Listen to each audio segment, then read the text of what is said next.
I'm Michael Marmot, Professor of Epidemiology and Public Health, and I'm Director of the Institute of Health Equity. A long time ago, looking at a study of British civil servants, we found a remarkable social gradient in health. And by that I mean when we classified men, and subsequently we've done a study of men and women, when we classified civil servants by their level in the hierarchy, the lower the grade of employment, the higher the mortality. And it was a remarkable gradient. And that was really interesting because we know that poverty is bad for health, but the civil service doesn't have any poor people. Everyone's employed in white-collar jobs. And it doesn't have the very richest in society, no hedge fund managers or bankers. And yet, the higher people were in the hierarchy, the better their health. And that's kept me occupied for nearly 4 decades, both in trying to understand why it comes about and what we can do about changing it.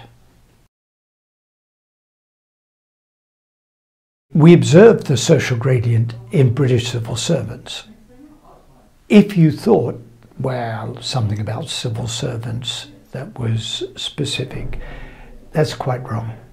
We see these social gradients right across Britain.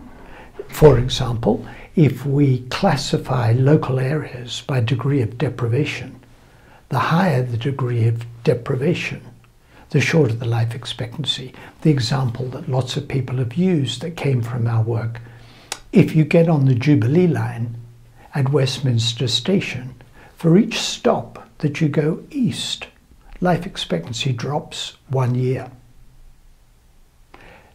And it's not just Britain.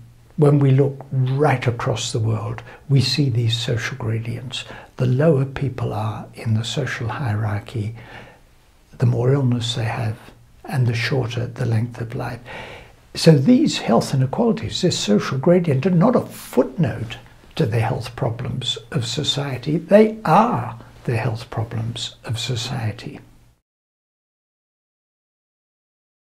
We think about the gradient not just as rich and poor, but where you are in the hierarchy.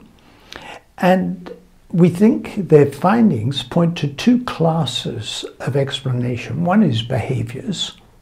So the lower people are in the hierarchy, the more likely they are to smoke, the more likely they are to be overweight or obese, the less likely they are to do physical activity in their leisure time. Behaviors. But that's only a partial answer to the question, because then the next question is, why should there be a social gradient in behaviors?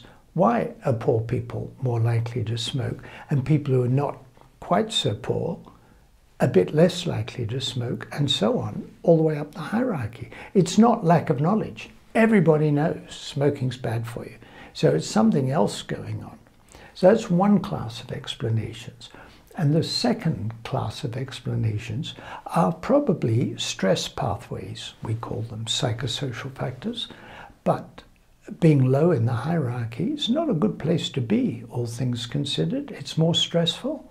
You have less control over your life, less opportunity for social participation, and they damage health and shorten life. Fortune favors the brave. Maybe that doesn't quite apply here, but the prepared mind is very important.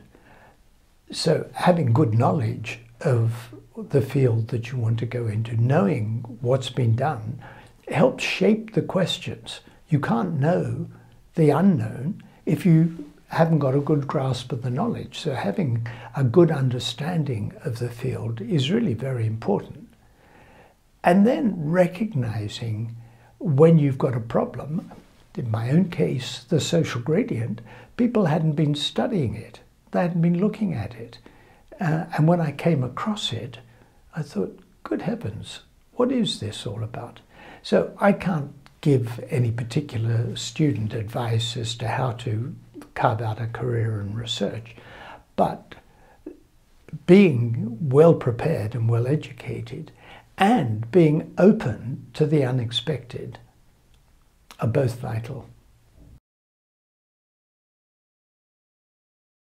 UCL is a research-intensive university in biomedicine.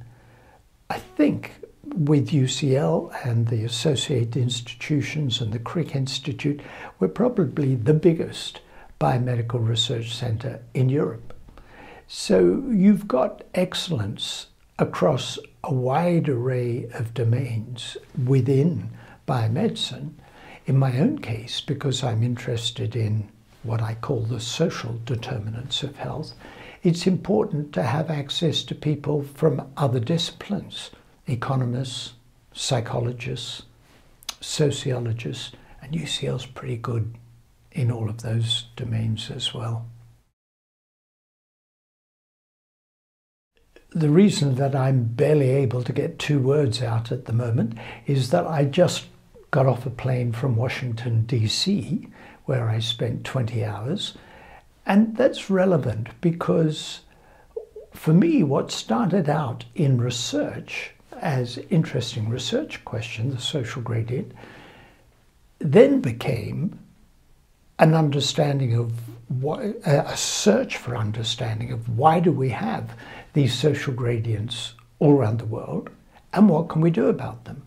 And currently I'm chairing a commission on equity and health inequalities in the Americas. So I was giving a speech to the Pan American Health Organization in Washington, D.C. to try and get countries from the region of the Americas, all the way from north to south and the Caribbean, interested in what we were doing so that when we came up with a set of recommendations, they'd be more likely in their different countries to implement those recommendations and make a difference to health inequalities.